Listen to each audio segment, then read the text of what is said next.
¿Bolivia debe seguir exportando hidrocarburos y energía? ¿Puede Bolivia sustituir los hidrocarburos? ¿Cuánto costará sustituir hidrocarburos por energías renovables? Agua y energía. Plan para sustituir hidrocarburos.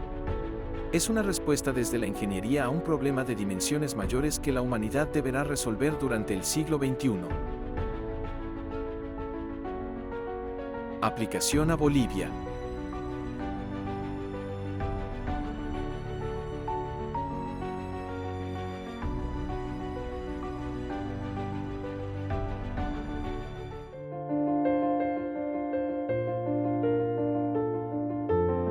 Hecho el análisis de la oferta de energías renovables en Bolivia, corresponde ahora aproximar la demanda de energía, porque si se pretende sustituir hidrocarburos se tiene que tener una aproximación de qué se está hablando. Como ya se hizo el planteamiento en la aplicación del cambio de paradigma, la demanda de energía ha sido estructurada por sectores. El primero de ellos es el Sistema Interconectado Nacional. Para el caso del Sistema Interconectado Nacional se analiza la demanda de potencia máxima anual, es decir, solamente interesa la potencia máxima demandada el día de máximo consumo, porque eso tiene que estar cubierto. Entonces, el crecimiento de esa demanda, de acuerdo a los datos del Comité Nacional de Despacho de Carga, es aproximadamente lineal. El análisis en el gráfico se puede observar la potencia máxima en megavatios y en abscisas el tiempo desde el año 2022. Bueno, aproximadamente la relación es lineal, lo que corresponde también al crecimiento del país, y se ha hecho la proyección desde el año 0, 2022 al año horizonte del proyecto, el 2060. Entonces, considerando la potencia instalada en 2025 de aproximadamente 3.400 megavatios, este no tiene por qué ser un número exacto, es el orden de magnitud conceptual, no la proyección de la demanda al 2060, considerando que en este momento se tiene una demanda de no más de 1.800 megavatios, es de 3,3 gigavatios. Es decir, que el país podría cubrir con toda su potencia instalada la demanda del 2060 del Sistema Interconectado Nacional, considerando solamente el crecimiento de la demanda del Sistema Interconectado Nacional. Por supuesto, hay que ahora plantear el cambio radical para sustituir hidrocarburos. Hay una segunda demanda muy importante, que es en el consumo de gasolina. En este caso nos remitimos a los datos de yacimientos petrolíferos fiscales bolivianos presentados, como ya se mencionó, en la Cumbre Energética de mayo de 2025, ¿no?, donde presentaron el gráfico que se analizó de manera extensa en si hay gas o no hay gas en Bolivia, más gas, ¿no? Entonces ahora la demanda de gasolina, hay los datos desde el 2010 hasta el 2025 y se observa un crecimiento aproximadamente lineal, ¿no? Ese es el caso de la gasolina. En este caso se expresa en miles de metros cúbicos por año. En todos los casos la unidad terminan siendo millones de metros cúbicos por año, hectómetros cúbicos. Bien, la situación es la misma para el diésel y el biodiesel. Entonces, nuevamente son los datos de yacimientos petrolíferos fiscales bolivianos desde el año 2010 hasta el 2025. El crecimiento también es lineal, hay una distorsión, el año de la pandemia, ¿no? Y nuevamente se tiene los órdenes de magnitud, siempre son en millones de metros cúbicos por año, hectómetros cúbicos. Bien, si ahora uno analiza los datos y consolida resultados, los dos gráficos a continuación presentan, por un lado, la distribución de la gasolina, ¿no? El 94% se utiliza en transporte vehicular y el 6% en aviación. Según los datos de yacimientos, la tasa de crecimiento en el periodo 2010-2025 fue de 8,46% por año, con un régimen lineal. Y el consumo de referencia ¿no? Es de 2,375 millones de metros cúbicos o hectómetros cúbicos por año, que presentan, considerando un poder calorífico inferior de la gasolina y su densidad, una potencia equivalente para el 2060 de 9 gigavatios, redondeando números. El orden de magnitud es 9 gigavatios al 2060 si se mantiene esta tasa de crecimiento en la demanda de la gasolina. ¿Qué pasa con el diésel? En el caso del diésel, el crecimiento en el periodo 2010-2025 fue del 5,06% por año, también en un régimen lineal. El consumo de referencia es de 2,4 millones de metros cúbicos por año, 2,49 hectómetros cúbicos año, con una potencia equivalente obtenida también transformando volúmenes a través del peso específico y el poder calorífico inferior del combustible al año 2060 a 8,4 gigavatios.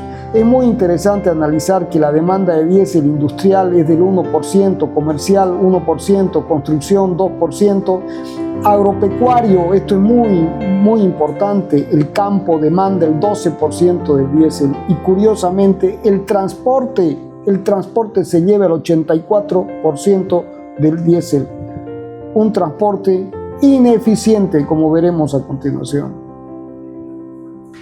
¿Cuál ha sido el consumo del gas natural vehicular? También en este caso, los datos son del Instituto Nacional de Estadística y el crecimiento nuevamente es lineal. En el periodo 2006-2024, la tasa de crecimiento en el gas natural vehicular fue de 19,96% por año. Por supuesto, en la medida en que el gas natural ha estado disponible para el consumo interno, ha habido una interesante migración hacia el gas natural vehicular.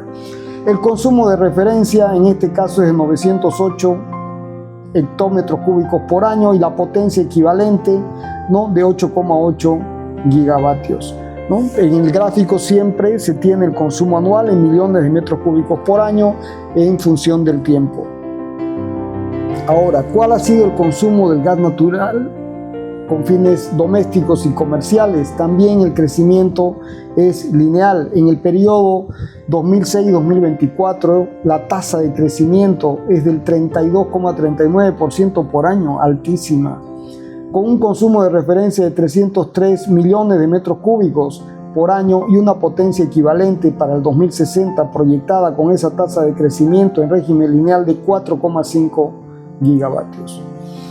En el caso del consumo industrial, ¿no?, la situación es similar también. Hay un crecimiento lineal, pero con una tasa de crecimiento levemente inferior del 5,15% por año y un consumo de referencia de 969 millones de metros cúbicos por año, y extrapolando la potencia equivalente para el 2060 se tienen 3,3 gigavatios.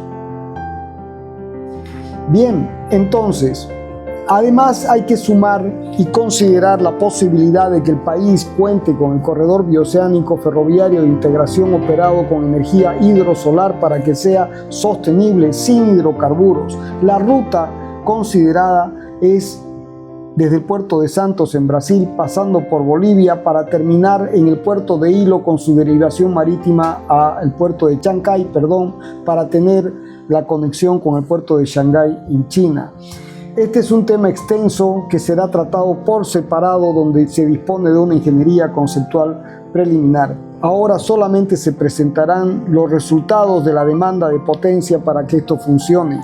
Se ha dividido en el eje de ordenada, se tiene la potencia en gigavatios, y en el eje de abscisas las etapas de implementación de ese corredor bioceánico. Hay 4 etapas de implementación. Una primera etapa con una vía de tren con un transporte de 50 millones de toneladas métricas por año, que demanda 1,5 gigavatios de potencia instalada para que pueda operar ese tren de transporte a gran escala. Una segunda etapa que es mantener una vía, pero aumentar la frecuencia de trenes hasta 100 millones de toneladas métricas por año de transporte, lo que demanda 2,5 gigavatios de potencia instalada. Una tercera etapa donde es necesario ampliar a 2 vías con 100 millones de toneladas métricas por año y finalmente llevar las dos vías a su máxima capacidad con 200 millones de toneladas métricas por año de transporte de carga y una demanda de 4,5 gigavatios. Es decir, son dimensiones de carga, de transporte de carga mayores. No vamos a ahondar en este momento sobre este tema porque, como ya comenté, esto será tratado por separado. Simplemente mencionar de que todos aquellos que hablan de que el corredor bioceánico, es decir, hay que diferenciar claramente el concepto. Una cosa es una carretera bioceánica por donde circulan autos que vinculan el Océano Atlántico con el Pacífico, ¿no? Y otra cosa es un corredor bioceánico con capacidad para transportar millones de toneladas métricas por año para sustituir los barcos de transporte a granel y portacontenedores. Son dos cosas completamente distintas. Bien, por ahora la demanda de potencia instalada varía entre 1,5 gigavatios y 4,5 para máxima capacidad con un horizonte 2060-2100. Bien, es necesario concentrarse ahora en las tasas de crecimiento de la demanda de energía porque esto es muy interesante. En el caso del Sistema Interconectado Nacional, la tasa de crecimiento es del 1,89% por año. En el caso de la demanda doméstica y comercial, debido a que se han instalado las redes de gas natural, ha habido un crecimiento de la demanda con una tasa del 32%. Y curiosamente la gasolina, ahora veremos por qué, ha tenido un incremento. Su tasa de crecimiento en la demanda es del 8,46%, el diésel es menor, del 5,06%, y el gas natural vehicular crece al 19,96%. Si ahora uno analiza por fuente de energía el consumo distribuido de energía, que es el que está vinculado a los combustibles que hay que sustituir, ¿no? Y uno tiene el porcentaje de participación de cada uno de los combustibles: G, gasolina; D, diésel; GNV, gas natural vehicular; ESB, electromovilidad sin baterías; ESCB, electromovilidad con baterías. Entonces, la barra negra son los datos 2024, la barra plomita los datos 2010. Entonces, se observa claramente cómo la gasolina tiene la misma participación. O sea, como la gasolina está subsidiada, entonces nadie ha hecho el más mínimo esfuerzo en cambiar el combustible. En el caso de diésel, que se usa para transporte como herramienta de trabajo, claramente hay una disminución en la participación. El 2010 el consumo de diésel era el 47,57% y se reduce al 2024 a 32,17%, debido a que se incrementa el consumo de gas natural vehicular del 17% al 33%, pero no queda duda de que todos aquellos que trabajan y que usan el combustible con fines productivos han migrado del diésel al gas natural vehicular, tienen la economía en la mente, mientras que todos aquellos que usan la movilidad con fines no productivos estrictamente no han hecho muy poco esfuerzo en cambiar de gasolina a gas natural vehicular. Bien, esto lleva a que es posible consolidar una demanda en términos de potencia equivalente. Entonces, si se observa el gráfico, la potencia expresada en gigavatios en función del tipo de demanda, ¿no? Y la barra azul es la potencia total para el 2024 y la barra verde la potencia total para el 2060, se tiene que en el Sistema Interconectado Nacional se pasaría de 1.800 megavatios o 1,8 gigavatios a 3,4 gigavatios. En el caso industrial se pasa de 1,14 gigas a 3,3. En el caso de la demanda doméstica y comercial, debido a que hay una masificación de las redes de gas natural, se pasaría de 0,35 gigavatios a 4,5. Y en el caso de la gasolina, si se mantienen las cosas como están, se pasa de 2,2 a 9 gigavatios. En el caso del diésel, de 2,98 a 8,4. En el gas natural vehicular, de 1 gigavatio a 8,8. Y en el caso del corredor bioceánico ferroviario de integración, de implementarse se pasa de 0 porque no existe a 1,5 gigavatios. Si uno consolida, ¿no?, la demanda total, se tendría que hoy la demanda es de 9,58 gigavatios total y se pasaría a 38,9 gigas. Agua y energía.